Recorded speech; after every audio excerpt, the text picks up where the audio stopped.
Tapi ternyata sebenarnya pidatonya Yesus ini, judul aslinya adalah Beatitudes. Beatitudes adalah singkatan daripada Beautiful Attitudes. Dan ini adalah judul asli sebenarnya dari khotbah di bukit itu sendiri. Bukan ucapan bahagia, tapi sekali lagi nama judul aslinya adalah Beatitudes, singkatan daripada Beautiful Attitudes. Dan pidato Yesus ini yang judulnya Beatitudes sampai hari ini masih menduduki 500 pidato terbaik di dunia yang pernah ada. Saya punya bukunya. Ya, 500 the best speech in the world, 500 pidato terbaik di dunia. Kalau saudara pernah dengar mungkin pidatonya Martin Luther King, I Have a Dream. Mungkin saudara pernah dengar waktu Perang Dunia Kedua, pidatonya Winston Churchill. Itu semua masuk dalam kategori pidato terbaik yang pernah ada. Salah satunya adalah pidatonya Yesus, Beatitudes. Dan ini bisa dibuktikan dari Alkitab kita sendiri. Ya, di kesan pendengar, orang-orang takjub mendengar pengajarannya Yesus. Alasannya adalah pengajaran Yesus penuh dengan kuasa. Tidak seperti ahli-ahli Taurat mereka, yang berarti nggak ada kuasanya pengajarannya. Oke? Nah, salah satu orang yang takjub mungkin, yang orang ini cukup terkenal, punya nama. Salah satu orang yang takjub juga membaca khotbah di bukit adalah Mahatma Gandhi. Kalau saudara pernah dengar nama ini.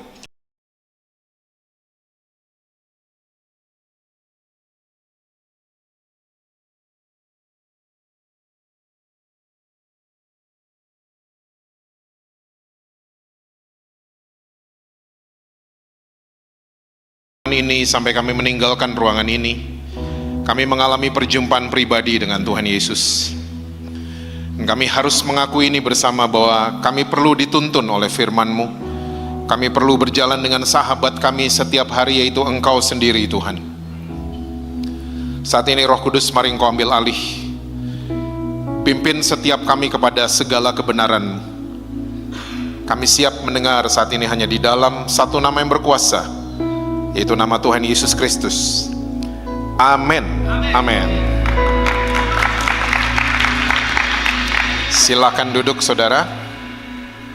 Saudara mau berdiri juga boleh. Boleh kasih tepuk tangan buat tim praise and worship kita. Shalom saudara-saudara semua. Apa kabar saudara-saudara? Semua masih percaya Yesus? Masih baca Alkitab? Jangan sampai enggak itu ya.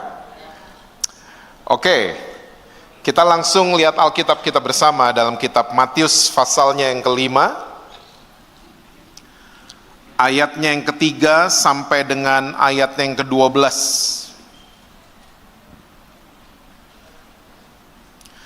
Matius pasal yang kelima, ayat yang ketiga sampai dengan ayat yang ke-12. Kita baca berganti-gantian, saudara setuju? Setuju ya, saya baca yang ganjil, saudara baca yang genap. Kita mulai. Berbahagialah orang yang miskin di hadapan Allah, karena mereka lah yang empunya kerajaan sorga.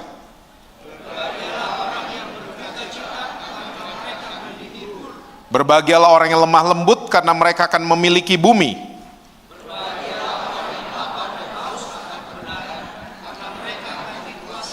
Berbahagialah orang yang murah hatinya, karena mereka akan beroleh kemurahan.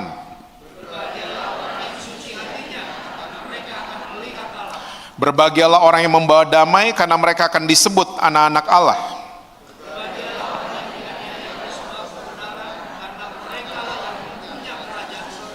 Berbahagialah kamu jika karena aku kamu dicela dan dianiaya, dan kepadamu difitnahkan segala yang jahat.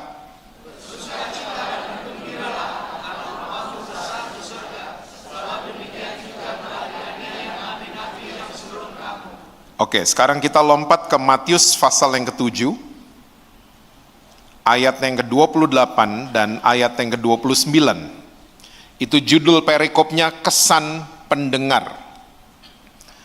Dan setelah Yesus mengakhiri perkataan ini, takjublah orang banyak itu mendengar pengajarannya, sebab ia mengajar mereka sebagai orang yang berkuasa, tidak seperti ahli-ahli Taurat mereka. Saya percaya semua saudara yang hadir pada malam hari ini sudah tahu ya dua pasal ini, karena ini sebenarnya terkenal di Alkitab Bahasa Indonesia dengan judul Khotbah di Bukit atau ucapan bahagia. Tapi ternyata sebenarnya pidatonya Yesus ini, judul aslinya adalah Beatitudes. Beatitudes adalah singkatan daripada Beautiful Attitudes. Dan ini adalah judul asli sebenarnya dari khotbah di bukit itu sendiri. Bukan ucapan bahagia, tapi sekali lagi nama judul aslinya adalah Beatitudes, singkatan daripada Beautiful Attitudes. Dan pidato Yesus ini yang judulnya Beatitudes sampai hari ini masih menduduki 500 pidato terbaik di dunia yang pernah ada.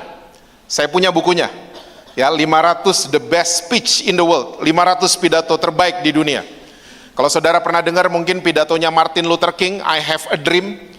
Mungkin saudara pernah dengar waktu Perang Dunia Kedua, pidatonya Winston Churchill. Itu semua masuk dalam kategori pidato terbaik yang pernah ada. Salah satunya adalah pidatonya Yesus, Beatitudes. Dan ini bisa dibuktikan dari Alkitab kita sendiri. Ya, di kesan pendengar, orang-orang takjub mendengar pengajarannya Yesus. Alasannya adalah pengajaran Yesus penuh dengan kuasa.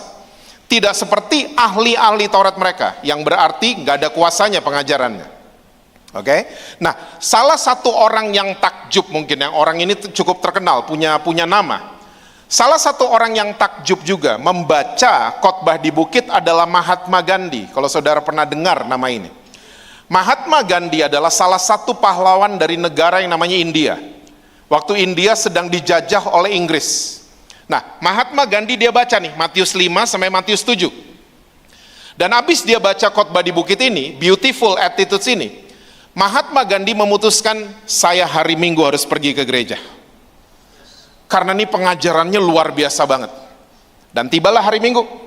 Mahatma Gandhi mulai keluar rumah, saudara masih ingat dandanannya Mahatma Gandhi? Dia pakai t-shirt, celana pendek, sendal jepit, kacamatanya bulat, pakai shawl. Ya, dia pergi ke arah gerejanya orang Inggris. Karena sekali lagi hari itu India lagi dijajah oleh Inggris. Nah, sampai di depan pintu gereja, ternyata ada 2 usher, beda sama Betani Pasar Legi. Ushernya ada 6 tadi. Ya, ini cuma 2. Dan usher daripada gereja Inggris ini dandanannya kayak orang Inggris. Dan waktu Gandhi sampai di pintu gereja tersebut, ternyata 2 usher ini mulai bertanya sama Mahatma Gandhi, Bapak mau kemana? Dengan polosnya Mahatma Gandhi menjawab, saya mau masuk ke dalam. Karena Tuhan yang kalian sembah adalah Tuhan yang khotbah di bukit kan, di Matius 5 sampai Matius 7. Lalu 2 usher ini menjawab, betul banget. Tapi kalau Bapak mau masuk di gereja kami, dandanan Bapak tidak bisa seperti itu. Bapak harus dandan seperti kami. Saran kami kalau Bapak tetap maksa mau ikut ke gereja, di ujung gang sana ada gerejanya orang India. Bapak ke sana aja. Saudara tahu Mahatma Gandhi habis dia ditolak sama 2 usher itu, dia tidak pergi ke gereja orang India, tapi dia kembali ke rumahnya. Dan dia melanjutkan tulisan-tulisannya yang hari ini sudah dibukukan jadi 4.000 halaman. Judulnya Gandhi, dijual di Gramedia. Nah, saudara tahu tulisannya Gandhi habis dia ditolak sama 2 usher orang Inggris? Tulisannya Gandhi seperti ini. Saya jatuh cinta sama Tuhan Yesus, tapi saya benci banget sama orang Kristen. Saudara bisa bayangkan kalau Mahatma Gandhi diizinkan masuk ke gereja tersebut. Mungkin ceritanya beda sama negara India hari ini. Ya, mungkin akan beda semuanya kalau Mahatma Gandhi diizinkan masuk. Dan sampai akhir hayatnya Gandhi nggak pernah menerima Yesus sebagai Tuhan dan Juru Selamat. Karena dia nggak setuju dengan konsep darah Yesus yang sanggup menyucikan dosa umat manusia. Nah, ini cuma salah satu orang yang punya nama, yang takjub sama khotbah di bukit. Dan ini mulai menjadi bahan perenungan saya. Kok khotbah di bukit bisa bikin takjub orang banyak? Ini kenapa sebenarnya? Alasannya kenapa? Nah, ternyata saya menemukan jawabannya saudara, yang saya mau sharing ini malam hari ini buat saudara-saudara. Ternyata khotbah di bukit merupakan ronsen rohani. Saudara tahu kata ronsen? USG kalau zaman sekarang. Ronsen itu misalnya kita ke rumah sakit, kita di ronsen, orang labnya, oh bapak bener loh keselak gembok, bapak tadi makan apa? Ternyata gemboknya ada di dalam. Nah, untuk tahu ya gini-ginian kita perlu di OSG, kita perlu di ronsen. Nah, ternyata khotbah di bukit ya, Beatitudes ini adalah ronsen rohani. Matius 5 sampai Matius pasal yang ke-7. Saya menyarankan saudara-saudara baca setiap hari 2 pasal ini. Ini akan mendeteksi apa yang terjadi sama rohani kita. Makanya judulnya Beautiful Attitudes. Kelakuan, karakter yang ada di dalam kita semua. Nah, malam hari ini saya nggak akan sempat bahas 2 pasal semuanya buat saudara. Saya ingin membahas 1 ayat saja untuk malam hari ini. Yuk kita mundur lagi ke Matius 5, ayatnya yang ke-6. Matius 5, ayatnya yang ke-6. Kita akan membahas 1 ayat ini saja. Berbahagialah orang yang lapar dan haus akan kebenaran, karena mereka akan apa saudara? Dipuaskan. Ternyata begini, Yesus ini mengatakan hal yang simple tapi masih relevan sampai hari ini. Yesus dengan jelas mengatakan berbahagialah orang yang lapar dan haus akan kebenaran, karena mereka akan dipuaskan. Dan kepuasan yang diberikan sama kerajaan sorga berbeda dengan kepuasan yang ditawarkan sama dunia ini. Dan Yesus ya menggunakan kata makan dan minum, lapar dan haus. Nah, ternyata begini saudara, tolong ingat baik-baik. Apa yang terjadi di alam jasmani kita itu adalah gambaran apa yang sedang terjadi di alam rohani kita. Saya ulang. Apa yang sedang terjadi di alam jasmani saudara dan saya, sebenarnya ini semua adalah gambaran dari alam rohani yang sedang kita alami. Oke? Nah, saya akan share buat saudara sekarang gejala manusia kalau kekurangan makan dan minum. Ada 4. Yang pertama, orang kalau kekurangan makan dan minum, gejala pertama pada manusia di jasmaninya adalah berat badannya turun. Betul apa betul? Betul ya? Jasmani. Ternyata di alam rohani nggak jauh beda.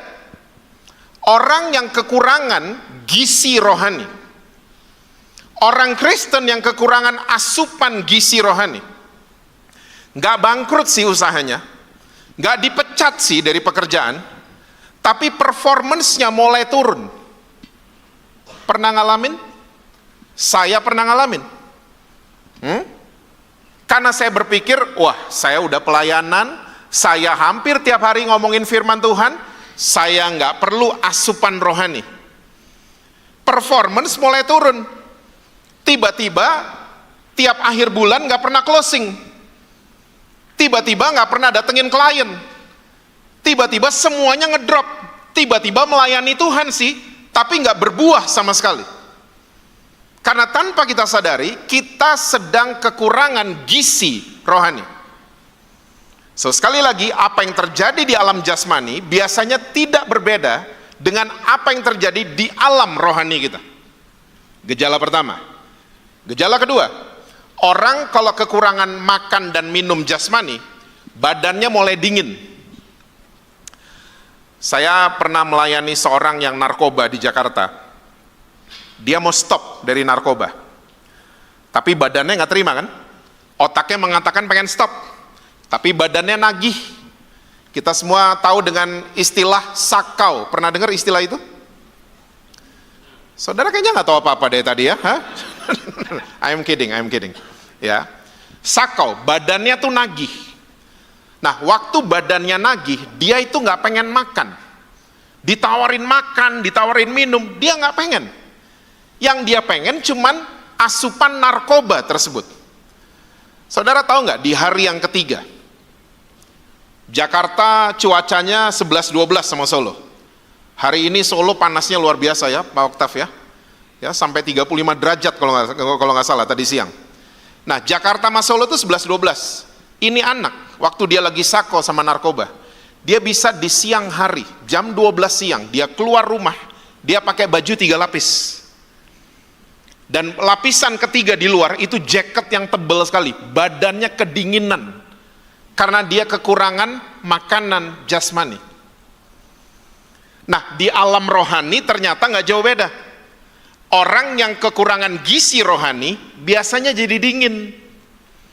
Saya pernah loh datang di sebuah gereja, kebaktian 6 kali dalam satu hari Minggu. Yang nemenin saya orang yang sama dari pagi sampai malam, orang yang sama. Dan setiap kebaktian dia ikut lompat-lompat. Kebaktian kelima saya dalam hati gini, saya mesti puji orang ini. Luar biasa energinya. Rohnya menyala-nyala, berapi-api banget. Habis kebaktian kelima, mau kebaktian keenam, saya puji dia, saya panggil dia, Pak, saya boleh kasih tahu sesuatu sama Bapak? Oh boleh Pak Jesse. Bapak luar biasa banget Pak. Energinya nggak turun dari tadi pagi.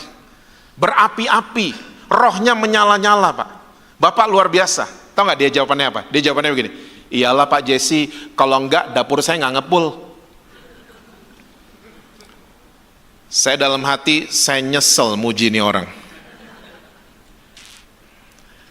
Ternyata dia pikir karena dia full timer, karena dia pikir dia pelayan di gereja tersebut, ya udah gitu aja udah. Ya, dia pikir dia dengar firman tiap hari. Ternyata nggak pernah masuk di kepalanya, ya, dalam rohnya, dalam pikirannya, ternyata udah dingin orang ini. Dan banyak banget orang-orang Kristen seperti pengerja yang satu ini. Kelihatan di gereja, kelihatan rajin kebaktian, kelihatan melayani Tuhan.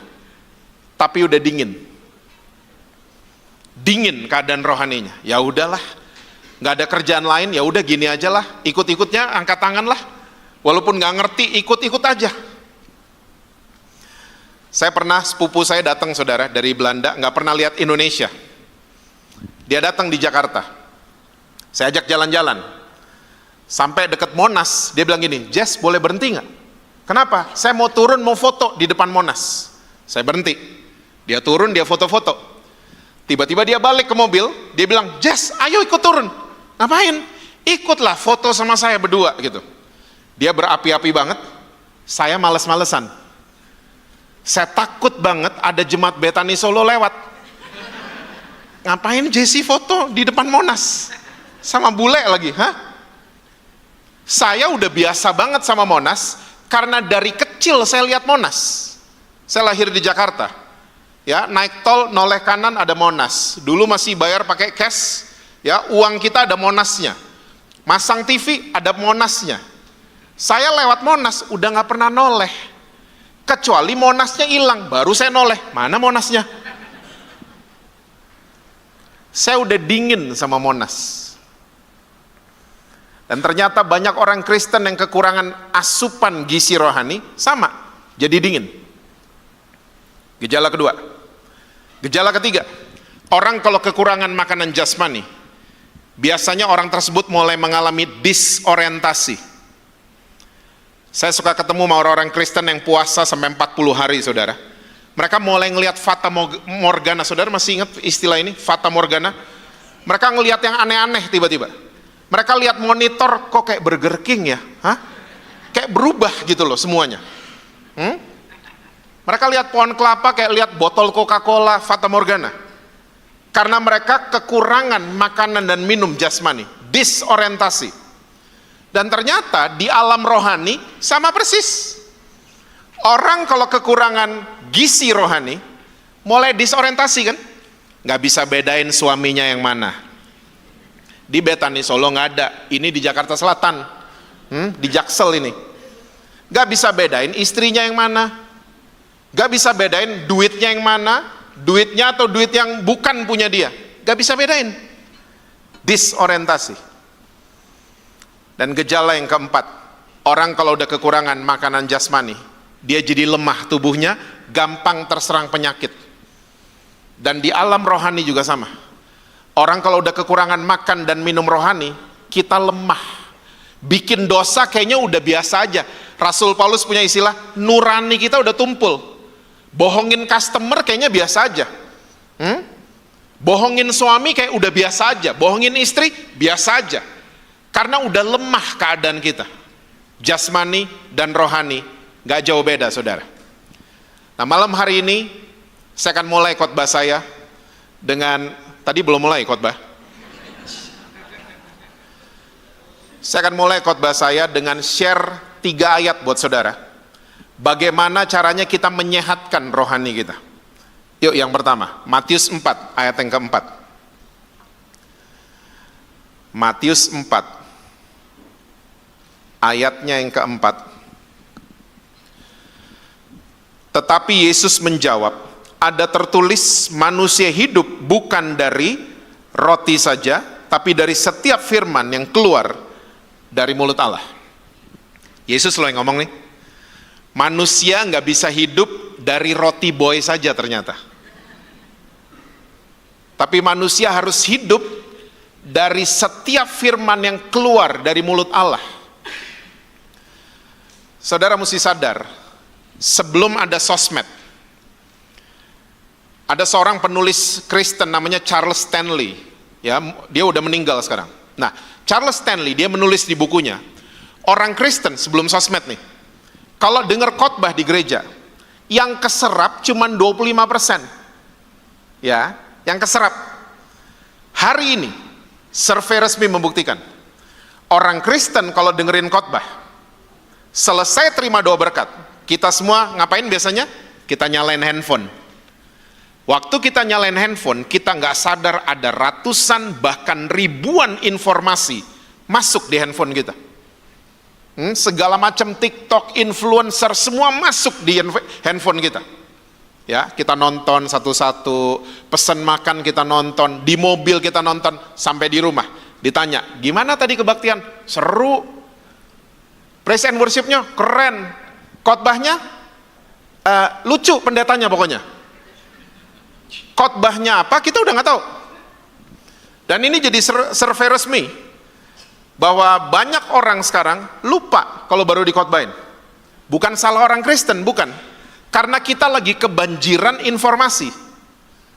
Makanya kita gampang lupa sama apapun termasuk khotbah yang baru saja kita dengar. Dan Yesus pesan, manusia nggak bisa hidup pakai makanan jasmani aja. Tapi manusia harus hidup juga dari setiap firman yang keluar dari mulut Allah. Saudara mesti tahu, manusia diciptakan sama Tuhan dengan otak yang sempurna. Kiri dan kanan. Otak kiri itu isinya yang berat-berat. Untung rugi, matematika, hitung-hitungan, ayat-ayat hafalan Alkitab, itu otak kiri semua. Dan otak kiri manusia kalau lagi bekerja, bola mata kan menuju ke kanan. Nanti aja ngacaknya. Nah, otak kanan manusia isinya yang super relax. Otak kanan manusia apa? Makan, ya, di ayam Maliboro, ya, minum, apalagi praise and worship barusan, nonton konser, ya, apalagi lihat lukisan, jatuh cinta, ya. Jadi otak kanan manusia kalau lagi bekerja, bola mata kan menuju ke kiri. Ini roti kris enak banget. Bola mata menuju ke kiri. Bisa bayangin nggak? Yesus datang di sebuah bangsa yang otak kirinya super kuat. Bangsa Yahudi. Banyak buku mencatat orang Yahudi tidur aja tuh ngitung. Otak kirinya bekerja. Makanya saudara sadar nggak? Yesus paling sering pakai istilah makanan.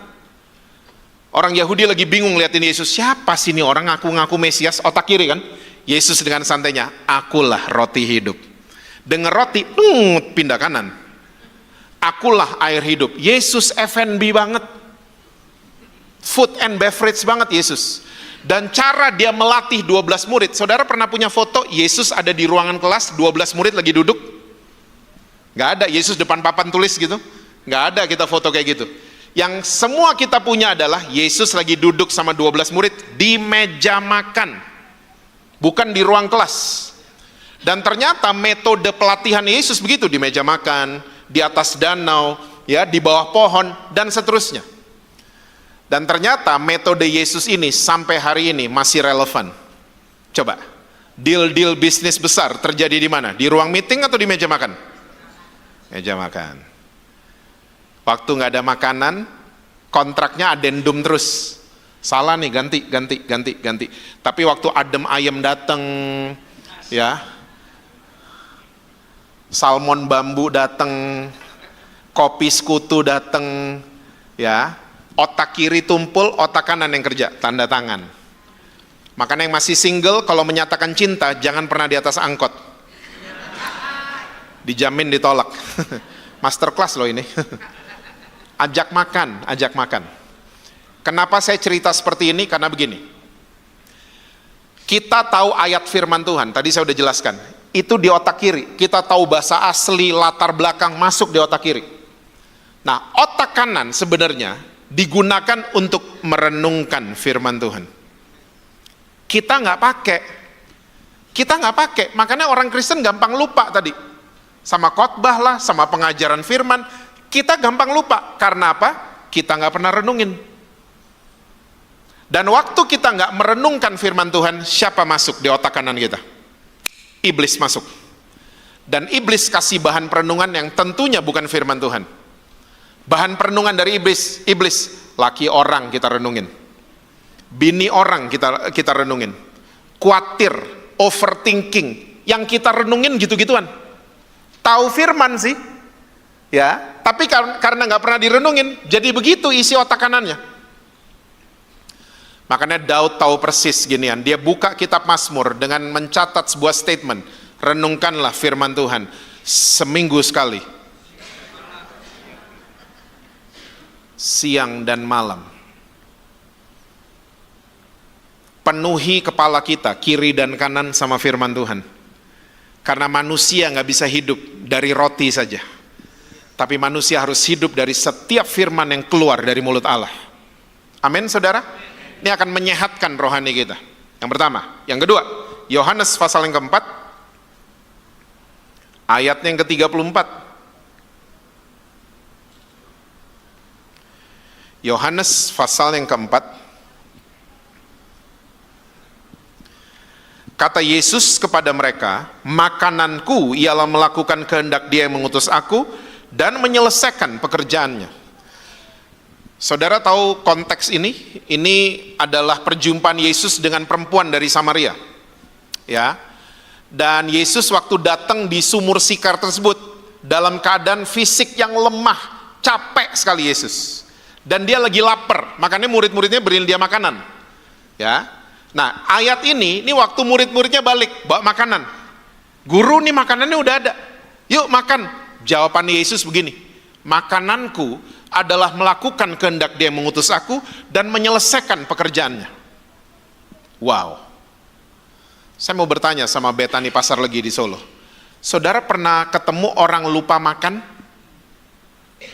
Istri-istri, suami pulang gitu, Pak, udah makan belum? Lupa. Pernah ketemu orang begitu? Kita nih, sesibuk-sibuknya kita akan sempetin makan. Ngemil kayak di mobil, ngemil kayak lagi meeting. Sesibuk apapun manusia akan sempetin diri untuk makan jasmani.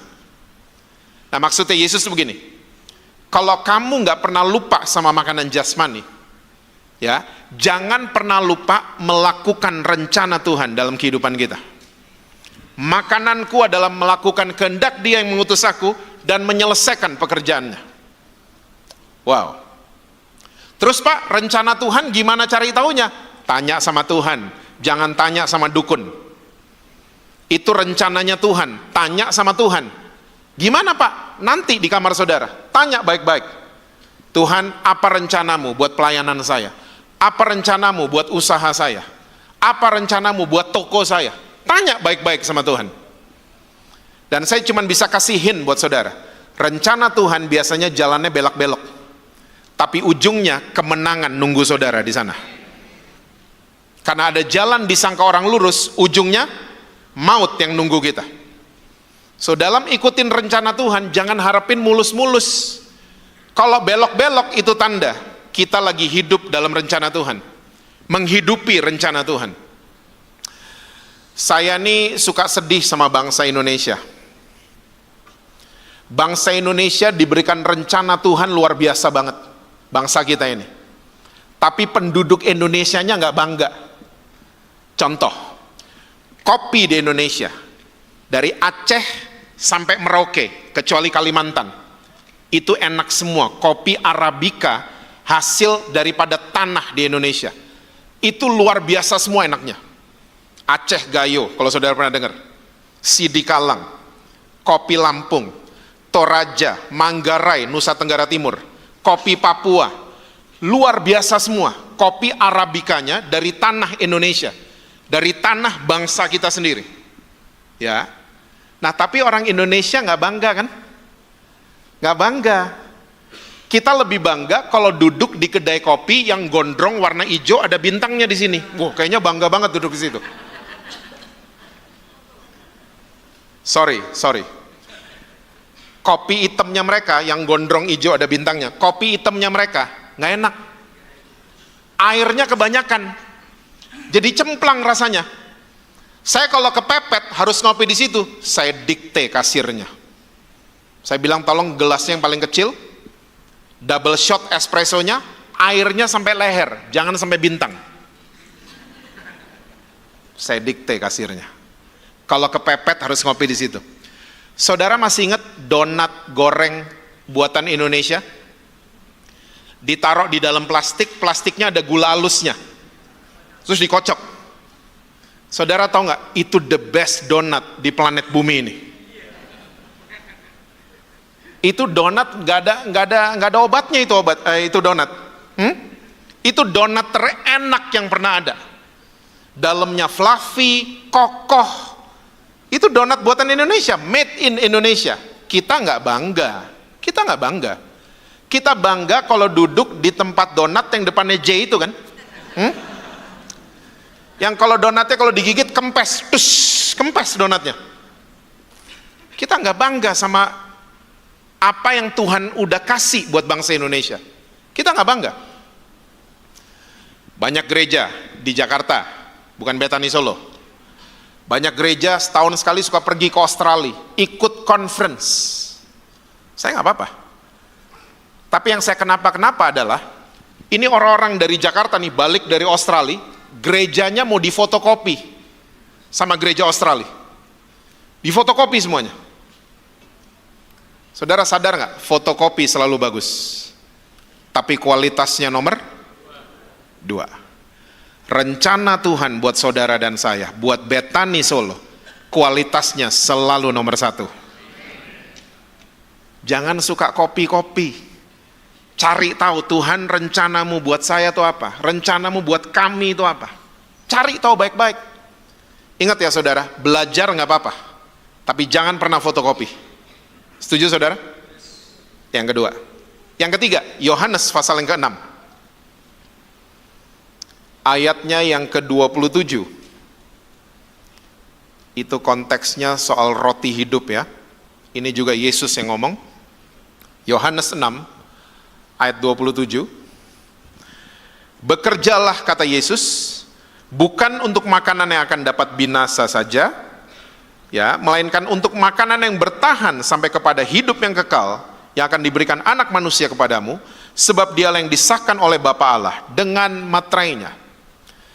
Jadi Yesus pesan buat kita semua, kita harus bekerja bukan hanya untuk makanan yang bisa binasa, tapi kerja juga, ya, ini dari bahasa asli ada kata yang muncul yang lain adalah bayar juga untuk makanan yang bertahan sampai kepada hidup yang kekal.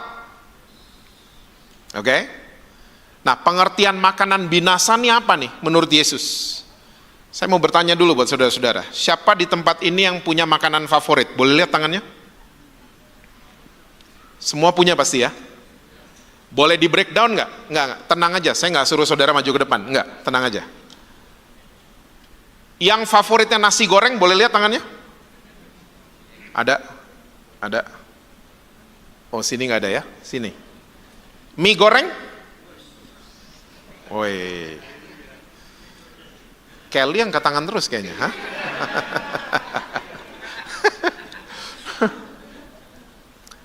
Bubur ayam? Bapak, oke. Om. Salmon? Kelly lagi, foodie banget. Ada yang sama kayak saya? Sop buntut. Wih, banyak loh, ha? Nah, yang saya mau cerita begini. Saya waktu masih kecil, kenapa saya suka sama sop buntut? Saya suka diajak sama papa mama saya makan di Hotel Borobudur di Jakarta. Itu ada restoran namanya Bogor Brasserie. Mereka jualan sop buntut. Itu sop buntutnya luar biasa enaknya. Sampai kita tuh sebulan sekali pasti ke situ. Dan saya sempat bilang sama mama, karena mama saya, ya menurut keyakinan saya, ya mama saya itu master chef. Bukan Juna, bukan Gordon, tapi mama. Juna sama Gordon selalu marah-marah karena ada kamera. Dapurnya mama saya nggak ada kamera, tapi dia selalu marah-marah. Jadi buat saya, ya mama saya itu master chef. Jadi waktu kita lagi makan, saya sempat bilang, "Mah, bikin dong sekali-sekali sop buntut," gitu. Karena dia bisa breakdown. Kalau dia makan gitu, dia nyobain, dia bisa, oh ini pakai ini, lidahnya tuh tajam banget. Dan bener, sama mama saya mulai dicoba, dibikin di rumah. Dan ternyata waktu mama saya bikin sop buntut, lebih enak dari Hotel Borobudur. Udah tuh, yang biasanya sebulan sekali, mulai sebulan 2 kali. Makannya di rumah soalnya. Nah, waktu saya kuliah tuh waktu itu kuliahnya sore, paginya kerja saya. Ya, nah punya uang kan? Waktu punya uang bisa beli buntut sendiri. Ya, saya mulai beli buntut sendiri. Jadi hampir setiap minggu makan buntut. Dan kalau saya yang beli buntutnya, kita bukan makan nasi pakai buntut, tapi kalau saya yang beli buntutnya, kita makan buntut pakai nasi. Buntutnya yang banyak, nasinya yang sedikit. Ya. Nah, kita sama makanan favorit, kita bersedia mencoba makanan favorit kita. Dari kelas kaki 5 sampai hotel bintang 5. Sama nggak sih sama saya, saudara? Bukan masalah bayarnya, bukan. Masalah pengen nyoba aja. Ini di tempat ini kayak gimana sih sop buntutnya? Ya, tempat itu gimana sih sop buntutnya? Kita cuma pengen tahu aja, bukan masalah bayarnya. Ya. Dan zaman sekarang, orang kalau makan, apalagi makanan favorit, kita selalu nggak doa dulu. Kita foto dulu. Habis foto, edit dulu. Habis edit baru upload. Habis upload baru doa makan. Habis doa makan cek komen dulu. Jadi makan tuh udah urutan kesekian sekarang. Ya. Kita sama makanan favorit kita bersedia bayar dari kaki 5 sampai bintang 5. Saya mau tanya, habis kita foto-foto tuh makanan. Besok tuh makanan ada di mana?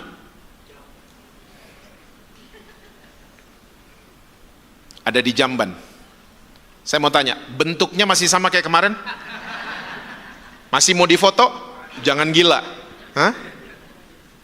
Ini maksudnya Yesus makanan yang binasa. Ini maksudnya Yesus. Makanan yang binasa. Tapi kita disuruh bekerja, disuruh bayar untuk makanan yang binasa. Karena badan kita perlu makanan jasmani.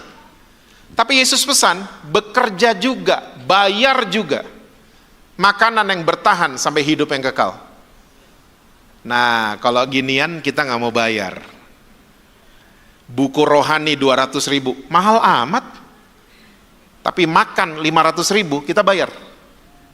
Kok belaga lupa gitu? Retreat gereja, 1 orang 300.000. Pak, mahal amat pak. Subsidi dong gereja. Ya ampun 300.000. Kita bilang kemahalan. Apa yang buat makanan yang bertahan sampai hidup yang kekal, kita selalu komplain. Kita nggak mau bayar, dan kita selalu komplain, kemahalan selalu semuanya. Saudara, makanan yang bertahan sampai hidup yang kekal, itu kalau kita ada masalah, ada pergumulan, makanan ini berfungsi. Dia akan naik ke kepala kita, kasih hikmat marifat, kasih kreativitas, kasih tahu jalan keluar. Makanan ini yang berfungsi. So, bayar dong gini-ginian. Saya lihat di Jakarta, orang-orang sama buku rohani, saya nggak mau beli 200.000, mahal banget, saya fotokopi aja. Lah, fotokopi lebih mahal kali. Mentalnya tuh mental fotokopi udah. Sampai ada Alkitab yang mau difotokopi sama orang Kristen di Jakarta, bukan di Solo. Saking nggak mau bayar sama gini-ginian. Saya menyarankan saudara, coba mulai biasain. Kalau dengar firman Tuhan, catat. Tadi kita dengar survei resmi kan? Ya, kalau cuma dengar doang lupa, nanti sampai tempat makan lupa udah saudara. Biasakan catat. Biasakan baca buku rohani selain Alkitab. Baca buku rohani. Ya. Saya bukan orang visual, Pak. Ya udah, download tuh YouTube 900.000 per tahun. Mahal banget kita kalau gini-ginian kita mahal. Ya. Tapi saudara mesti tahu yang saudara tonton, khotbah yang saudara tonton itu makanan yang bertahan sampai hidup yang kekal. Retreat gereja yang saudara ikutin dan saudara bayar, itu semua syarat dengan makanan yang bertahan sampai hidup yang kekal. Bayar dong gini-ginian. Saya percaya rohani kita akan sehat. Dan Yesus sudah mengatakan, berbahagialah orang yang lapar dan haus akan kebenaran, karena mereka akan dipuaskan. Saya akan tutup dengan cerita soal teman saya, namanya John Lim. Hai John. Ya, mungkin dia lagi nonton nih, live streamingnya Betani Solo. John Lim teman saya di Jakarta, dia mama kandungnya tinggal di Padang. Dan John Lim itu adalah orang yang seneng ngobrol firman Tuhan sama saya. Seneng banget. Dia kalau ngopi sama saya, saudara mesti punya tuh teman-teman kayak gitu. Dia kalau ngopi sama saya, nggak gosip, nggak ngomongin orang, yang diomongin firman Tuhan. Tadi saya baca ini, ternyata begini ya, bagus ya, ternyata bahasa aslinya begini, dan lain sebagainya. John Lim. Orangnya lapar dan haus banget sama firman Tuhan. Nah, 3 hari sebelum gempa Padang, saudara masih ingat nggak? 2009, Padang, Sumatera Barat, itu gempa bumi. Dahsyat gempanya. Banyak banget yang meninggal. 3 hari sebelum gempa Padang, John Lim dengar suara, baca Mazmur 91 pakai suara. Diikutin sama dia. Tiap pagi dia bangun, dia baca Mazmur 91 pakai suara. Telinganya jadi dengar. Hari kedua, suara yang sama. Hari ketiga, suara yang sama. Siang harinya, Padang, mama kandungnya di sana. Gempa bumi.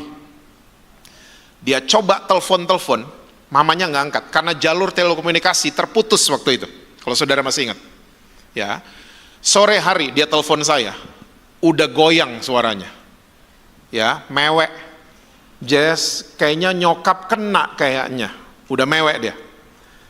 Saya bilang sama dia, John, kita berdoa dulu.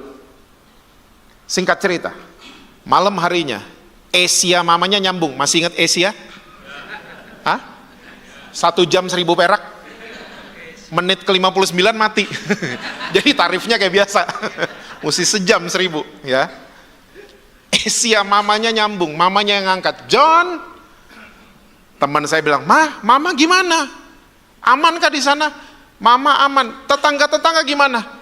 Di perumahan mereka ternyata di Padang, tetangga-tetangga rumahnya rubuh semua. Cuman rumah mama daripada John Lim yang berdiri tegak. Cuman ada retak di pintu gerbang saja katanya. Saudara, Tuhan Yesus masih buat mujizat sampai hari ini. Masih buat mujizat. Saya dengan istri baru mengalami juga. Kakak daripada istri saya tinggal di Amurang, Sulawesi Utara. 2 minggu lalu dilarikan ke rumah sakit. Karena dia udah nggak bisa napas. Karena kakak daripada istri saya, kakak ipar saya, sudah 5 tahun ini cuci darah, gagal ginjal. Ya, tapi 2 minggu lalu ini paling parah keadaannya. Sampai dia mesti dilarikan ke rumah sakit karena udah nggak bisa napas. Saudara, waktu dia masuk rumah sakit, dalam keadaan pakai oksigen, hampir tiap malam kita video call, kita perjamuan sama-sama. Dan kita baca firman Tuhan bersama-sama. Walaupun dia cuma AO gitu-gitu doang. Dan banyak keluarga berpikir, wah ini kayaknya udah mau dipanggil sama Tuhan. Jadi banyak keluarga udah dipanggil, ya orang Indonesia gitu ya. Kalau udah gimana-gimana datang semua, ngumpul semua. Ya. Ternyata singkat cerita, mujizat terjadi. Kakak ipar saya sembuh. Ya. Masih cuci darah. Tapi paru-parunya tiba-tiba waktu di-scan bersih semuanya. Sampai dia bisa lepas oksigen dan boleh pulang ke rumah. Ya, tidak pakai oksigen lagi, dia bisa nafas biasa. Ya, dan dia sekarang imannya lebih dahsyat. Dan saya cuma percaya, saudara. Ya, seperti kata Yesus, barang siapa lapar dan haus akan kebenaran. kita akan lihat kepuasan yang sejati. Kita akan lihat kepuasan yang datangnya dari Tuhan Yesus, bukan tawaran dari dunia ini. Amin, saudara? So, lapar dan hauslah setiap hari, setiap saat sama firman Tuhan. Saya percaya saudara akan lihat hal-hal yang luar biasa yang datangnya dari Tuhan Yesus. Tuhan berkati saudara-saudara semua. Selalu sukses, harmonis di rumah. Dan perlu terakhir nih, kalimat terakhir perlu? Perlu ya. Rekening BCA, BNI, BRI, Mandiri, Permata selalu penuh buat saudara-saudara. God bless you all.